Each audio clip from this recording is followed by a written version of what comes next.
Good morning, જય શ્રી કૃષ્ણ, મહાદેવ હર, જય શ્રી રામ, સનાતન ધર્મની જય। કેમ છો બધા મિત્રો? બધા મિત્રો મજામાં હશે ને? એમાંય શ્રાવણ માસ ચાલે છે એટલે તો ખૂબ ખૂબ મજામાં હોય, મોજે મોજ ને રોજે રોજ હોય બધા મિત્રો। તો આજે છે નાગપાચમ, અંજવારી પાચમ છે એટલે અમે આ નાગપાચમ રહીએ છીએ, ઉજવીએ છીએ, રહી એકટાણું કરી, સ્થાપન કરી અને વાર્તા કથા, વાર્તા વિધિ, પૂજા વિધિ બધું એવી રીતે કરતા હોય છે અને એ આજે આપણે કરવાની છે। અને તમે બધા કઈ નાગપાચમ રહ્યો છો એ જરા કોમેન્ટ બોક્સમાં જણાવી દેજો। ઘણા મોટી હાતમ પહેલા પાચમ આવતી હોય એ નાગપાચમ રહેતા હોય અને અમે આ નાગપાચમ રહીએ છીએ। તો આપણે અંજવારી નાગપાચમ રહીએ છીએ ને આપણે બનાવવાના છે નાગ। તો નાગને દોરવા, ચિતરવા અને સ્થાપન વિધિ પૂજા બધું આપણે કરવાનું છે। તો એ બધું તમે વિડીયોમાં બના રહેજો અને જરૂરથી જોજો। તો આપણે છે ને ફ્રેન્ડ, જો આપણે આ છે કોરો તાર, સફેદ કાગળ આવો લેવાનો અને ઈ કોરા તારમાં આપણે નાગ ચિતરવાના છે અને ઈ આ પૂઠું છે ને એમાં લગાડશું। તો આપણે પહેલા પૂઠું કાપી લઈએ, આવી રીતે પૂઠું કાપી લઈએ તો બીજું કંઈ નહીં, આપણે વ્યવસ્થિત કડક કાગળ આપણો રહી જાય। આમાં આપણે આખો વ્યવસ્થિત કાપી અને આમાં આપણે કાગળનું માપ લઈ અને કાગળ આપણે આ માપનો કાપી લેશું। હાલો, હવે આપણે છે ને આ જે પૂઠું કાપ્યું ને એના માપનો આપણે સફેદ કાગળ કાપી લેશું। હાલો, આપણે કાગળ માપનો કાપી અને હવે આપણે છે ને આની ઉપર ફેવિકોલ લગાડી લેશું પૂઠા ઉપર। પછી એની ઉપર આપણે કાગળ લગાડી દેશું એટલે અસલ કડક કાગળ આપણો કમ્પ્લીટ તૈયાર થઈ જાય। પછી આપણે એમાં નાગ બનાવશું। આપણે કાગળ ચોંટાડી દઈએ।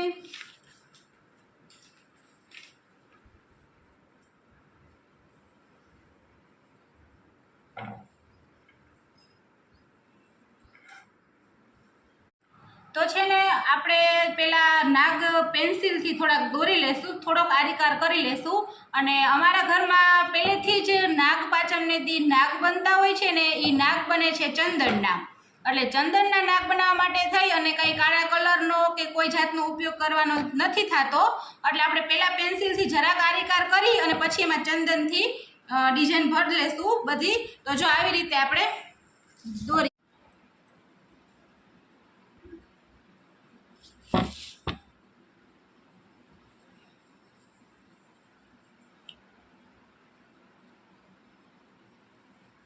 કોક નાગનું મોઢું મારા જેવું થાય, મોટું મોટું।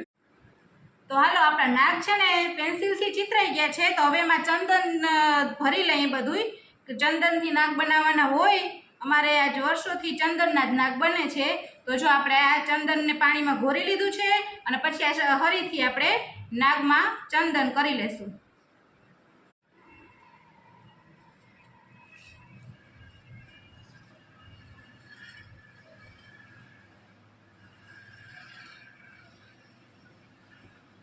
બંધ કરી દીધા।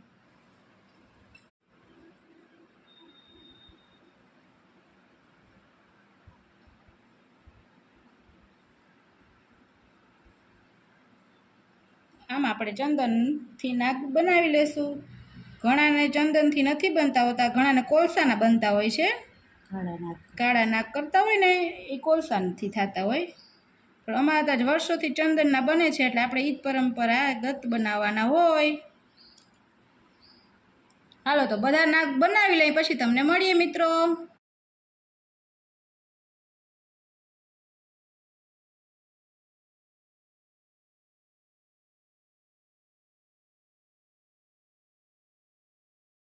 જો આપણે છે ને હવે નાગમાં ચંદનથી બધી ડિઝાઇન કરી લીધી છે, નાગમાં ચંદન પૂરી લીધું છે। તો હવે આપણે છે ને ચંદનનું કામ થઈ ગયું છે પૂરું। તો હાલો વ્યુઅર્સને બતાવો બા, જો આવી રીતે આપણે નાગ બનાવી લીધા છે।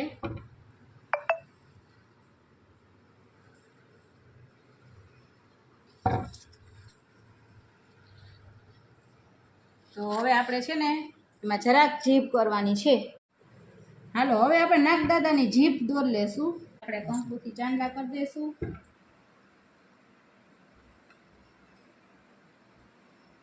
રૂવાર ભરી તો બહુ મોટો થઈ જાય, આમ આપશે।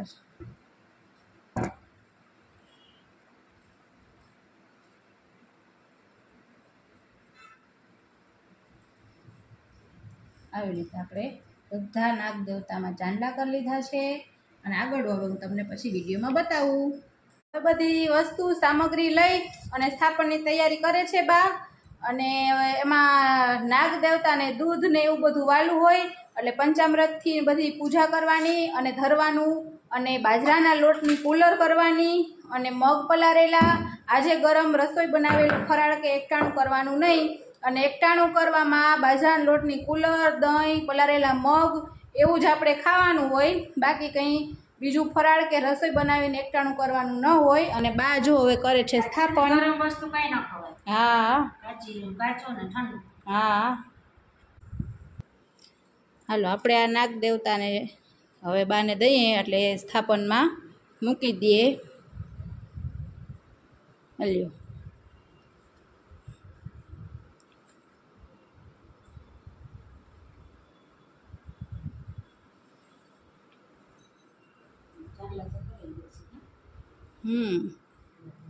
હાલો તો હમણાં સ્થાપન કરીને પછી તમને દર્શન કરાવું.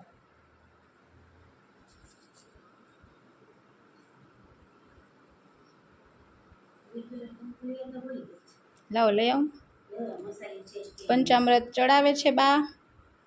મહારાજની જય, નાગ દાદાની જય. આજે નાગ પાંચમીનું વ્રત છે એટલે આપણે આજે વાર્તા કરશું નાગ દાદાની. શ્રાવણ માસની વદ પાંચમ અને નાગ પાંચમના વ્રતનો દિવસ. આ દિવસે વ્રત કરનારે પોતાના જ ઘરની દિવાલ ઉપર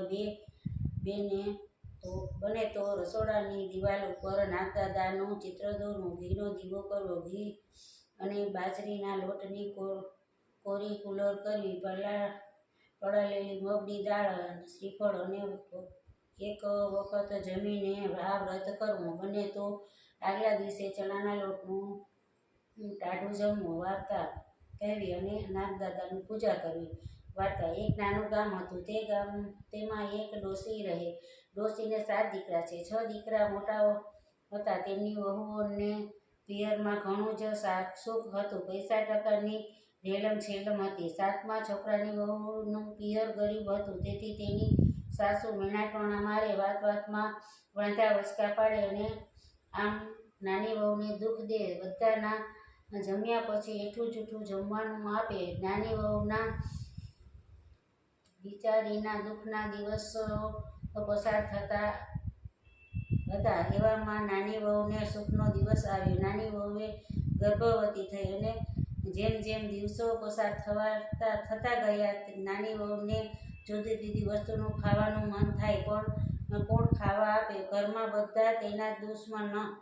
એક દિવસ ઘરમાં દૂધપાક બનાવ્યો છે. નાની વહુને દૂધપાક ખાવાની ઈચ્છા થઈ આવ્યા. ઘરમાં નાના મોટાએ આનંદથી દૂધપાક ખાધો, પણ નાની વહુને સામે કોઈએ જોયું નહીં. બધાને દૂધપાક ખાઈ લીધા પછી તેના ભાગે તો વાસણનો ઢટેરો જ આવ્યો. સાસુએ કયા રડતા નાગણીને પોતાના દુઃખની બધી વાત કહી. નાની વહુની દુઃખ ભરી સાંભળી નાગણીને તેના ઉપર દયા આવી અને તેણે કહ્યું કે દીકરી, તું રડીશ નહીં. આજથી મને તારી માં ગણજે.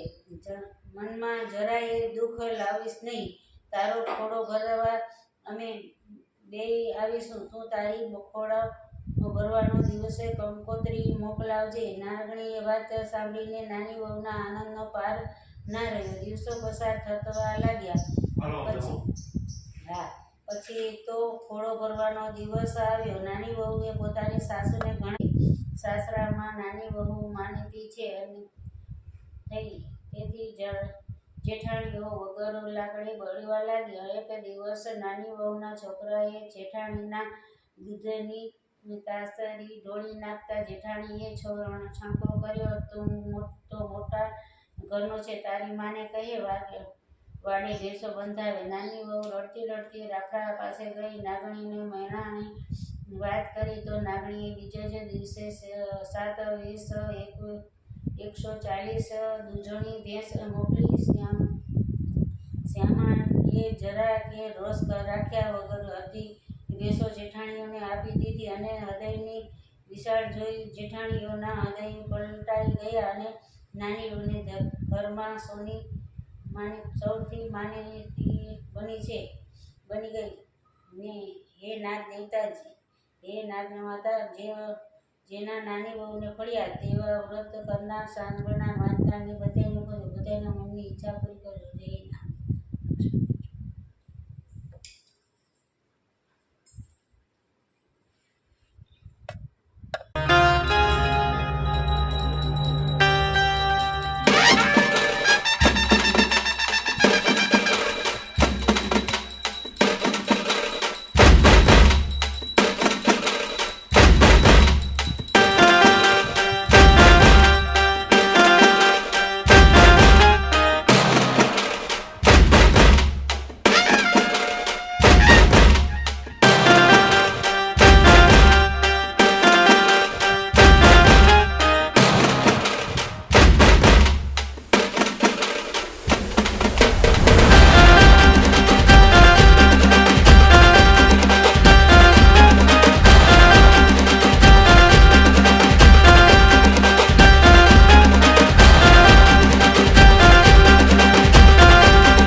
હાલો, આજે છે ને બાએ એકટાણું કર્યું છે. મારી તબિયત થોડી સારી નથી રહેતી હમણાં, એટલે આજુ વખતે બાનો વારો આવ્યો એકટાણું કરો ને. હમણાં થોડાક 4-5 વર્ષથી હું બધા એકટાણા કરતી, પણ હવે આજે બા પાછું રહેવાનું ચાલુ કર્યું ત્યાં થયું. અને જો બા એકટાણું કરો બેસી ગયા છે. અને તમને બતાવું કે એકટાણામાં આજે બાકી બીજું કાંઈ ના ખવાય. જો આ આટલું ખવાય ખાલી. જો આ છે દહીં કાકડી, આ કુલરની પ્રસાદી ને આ પલાળેલા મગ અને વધીને કાચું મરચું.